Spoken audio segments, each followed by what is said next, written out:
you tell us about how the room has evolved since you got here? It feels like, especially with Mark and Marlon coming back, you guys are deeper than you've been. You mean like in 2022 or like last year? Just whenever you took over the room. Because like from 2022, it's crazy. I think of like just even this year in the spring, we've had injuries this whole time, but to have 4 guys always that I feel really comfortable putting in the game, like the depth that we got at corner, is something that we haven't had since I've been here, which has been pretty cool. Yeah. What's it like just seeing Marlon back out there, after everything he's been through? Yeah, such a wild time last year. Just my heart hurt for him. Just to getting to know him and his family in that whole process, and like to me, it's just so cool seeing him. Just his fight to get through that, and like I think you see it out here on the field and how he plays. Like it's just tough as nails, and that's what we get from him. But does an experience like that, obviously that's tough for anybody to go through, but as a player, does that bring more things out of him, almost like a mental toughness that you can't really coach?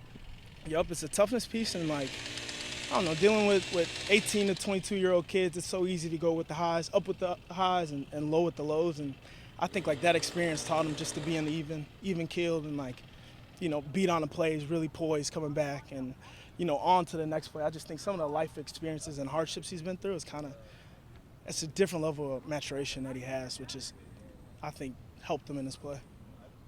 How has Colby Taylor matured since he got here?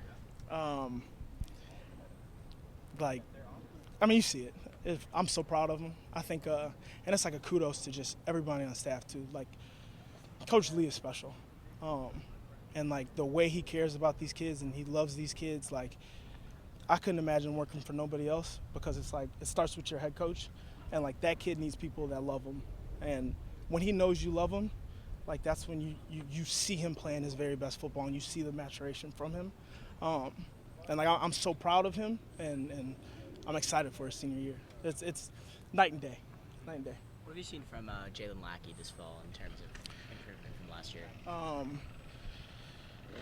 He's probably our best man corner. I think I love that you can move him around in the slot. You can man him up in the slot. You can put him on the outside. He's tough. He's competitive. He'll hit you. He's fast. I think, like, you speak to the depth of the room. You got more guys in here, which is pushing him now. Like, some of the things that he needs to work on, he sees it, and that's like, finishing plays. That's something we've been harping on him. And, I mean, he's grown in that aspect, and I think that comes with the depth, too, as guys pushing each other now. Mark Davis is finally, getting healthier. Yeah. What can he bring to the corner room? Yeah. That's a kid who, 11-foot broad jump, 40-inch vert. I mean, he's timed at a 4.4. Like, when you talk about SEC corners and that kind of athleticism, that kid's got it. I think that's what he brings to it. It's like, it's an athleticism we haven't seen here.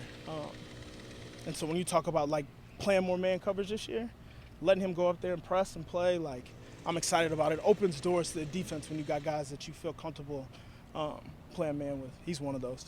Just looking at Marcel Height now, obviously, playing on both offense and defense, what makes him such an effective defender for you? Smart, versatile. He's played a lot of snaps. He understands routes. He understands formations. He's really good at, like simple things, reading the tackle and reading the drop back of a mesh, being able to understand RPO and PAP, like his knowledge of the game. He's so smart. You see how easy he's picking up offense, but on defense, just the way he plays like a vet, and it's invaluable. It's stuff that takes a lot of time, and he's got a lot of reps at it. And I think just the little details of playing corner, he's exceptional at, and that makes him good on Saturdays. How challenging was last year for you watching Mark and Marlon go through what they went through and not having them when you thought you would? Yeah. And I'm like panicked at first. So the first one was in the spring. And Marlon was supposed to show up, and call him trying to figure out, because he's supposed to get here on a Sunday. He's like, coach, on a Friday, I might not be there. I got to push it back a little bit. And then after he found out the news, about a week later, he told me, and then it's like, at first it's like caring for him. Like, okay, dude, you got to lock in, get right. And then after that, it's like, oh, shoot, what am I going to do? Like, we need to add some on. So you go, feel like we got a good player in Mark, who was already dealing with some stuff at Southern Illinois. When he got here, he rehabbed it. And then I remember it was right before fall camp. I'm going to get lunch at 51st Deli. And they call me, like, Mark's down. And that's like the panic again. It's like feeling it all over. Rushed over here, heard the news. I think that's a part where, like, I tore my Achilles twice in college, so helping him get through that. But the cool part about that is, like, even though you go through those hardships, it's like you see Jalen Lackey have to step up this year, and, like, that's a guy who's played a lot of football now. Now you get those two back, and it's like you looking up, and it's a room full of depth, and, you know, you go through those hard things, but it's led us to here, which, you know, we feel pretty good about the room right now. You've coached in the SEC for a while now, a lot of good receivers in the league. What have you learned about coaching this position at Vanderbilt specifically? We want to be competitive and not care about what receivers we play in the SEC. Like, we put on that patch too. We can go at it with everybody. I got NFL players in the room. That's what it is, having that chip on your shoulder.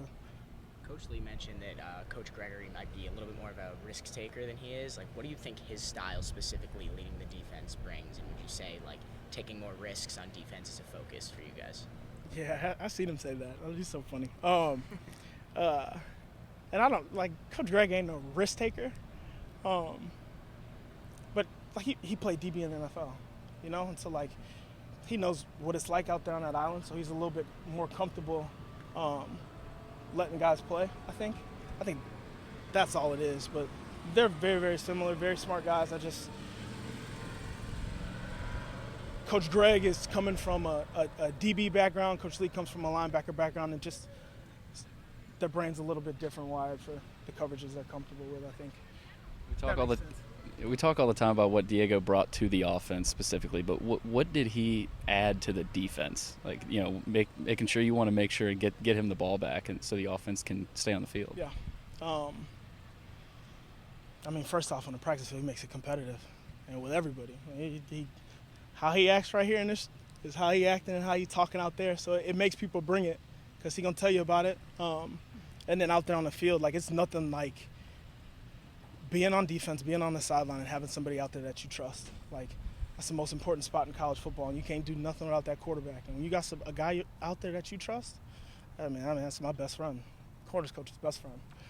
All right, thanks, Coach. Good. Thank you. All right, thank y'all. I appreciate y'all. I think you've made a leap to be more consistent in practice. You kind of feel the same way? Yes, sir. I do feel the same way. I didn't really have the camp I wanted to, but I'm not going to let that camp define my season. What did you take from last year, the experience you had, and for that matter, the year before? Like, what have you learned over the last couple of years about your position? I mean, over the last years, I realized that I can play as long as I got good pad level, good hands, and good fundamental as far as the playbook and stuff like that. I can be a good guy, good player. How do you feel about the depth this year in the linebacker room? That's the thing about our linebacker room. We all got talent, so, like, we're all going to rotate. We all got talent. We all going to play. Yeah, does that give you confidence and kind of the safety net of, you don't have to play a full game and you got plenty of time to rest? It does give me confidence as far as, like, guys taking too many reps. If one guy gets tired, we got another guy ready to roll right in because they can do the same thing. You said you didn't have the camp you wanted. What would you have liked to do better? I did put on some weight. I put on like 15 pounds, and I felt kind of slow. So, like, as far as my breaking on the ball and twitch, it felt kind of slow. And that's really the bad thing I had about camp. But other than that, I felt pretty good. Is there a chance we could see you a little bit on the edge this year? Definitely. We definitely have packages where I'm on the edge, for sure. Because you haven't been repping that the last couple years. How's that been like? I kind of found a way to rep it more as far as, like, our large packages, our hippo packages, and our goal line packages. So I've been getting plenty of reps at that edge position. So it's gonna be a good time. What's your main focus of improvement, you'd say, from this year to last year? Main focus, I'd say pad level. It's always gonna be pad level. I mean, I'm a 6'4" backer, so it's gonna be hard to stay low, run through the gaps, beat blocks low. Pad level is the main focus. You mentioned, like, adding 15 pounds. Are you going to stay at that level, or are you going to drop down a little bit? I may drop maybe like 5 pounds. Nothing too crazy, but I should be good. You feel a little faster now than you did at the beginning of camp? Yes, sir. Definitely.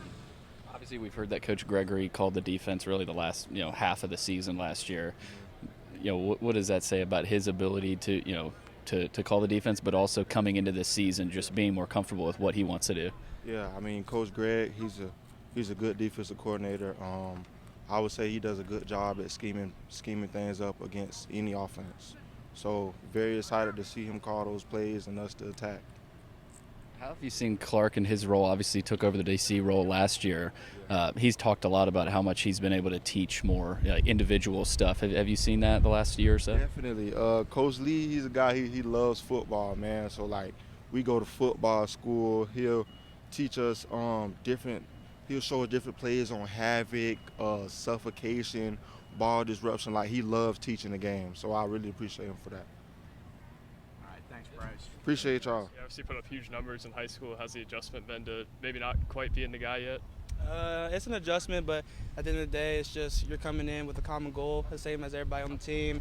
And as an individual, you just got to make sure your goals align with the team. What has going through a fall camp shown you about this program and also competing in the SEC and just getting ready for the first college season? I didn't realize how hard an SEC college football practice was coming in. That was an adjustment, but I mean, having the guys around you has also helped, and everybody it's like a big family. So if you're coming down one day, they're gonna pick you right back up, and that has helped my adjustment. Cedric obviously is very comfortable in the offense. What have you been able to learn from him? Obviously, with him having a year under his belt with this offense. Yeah, coming in, I knew the big picture of what was going on, but he said one thing that's really special about him is that he understands the little things. The little details is what makes him a really good player. So just trying to pick up on the little things is what's gonna allow me to elevate my game. I felt like you had some connections with the staff that were kind of ongoing before you were recruited, or maybe when you started being recruited. Can you tell us about those? Yeah, so Coach G, he's from my hometown. He's the same high school, same position, just a lot of similarities. So coming here, I felt very special. It felt very special to me just to I have somebody that has my back, and then the offensive coaching staff also was just amazing towards me. So I thought, why not? Could you relate to him a little more because he was from where you're from? Yes, sir. He understood where I was coming from. I mean, at St. Joe, you don't really get recruited out there. That's a place where if you get recruited out, people are it's like a wow thing. So just being able to have somebody that understands that has been amazing. How would you describe your skill set? I would say I'm a twitchy guy. I can get in and out the hole when needed, and I can use my hands. I feel like I'm overall all around back. All right, appreciate it. Thank you, guys. Thank you.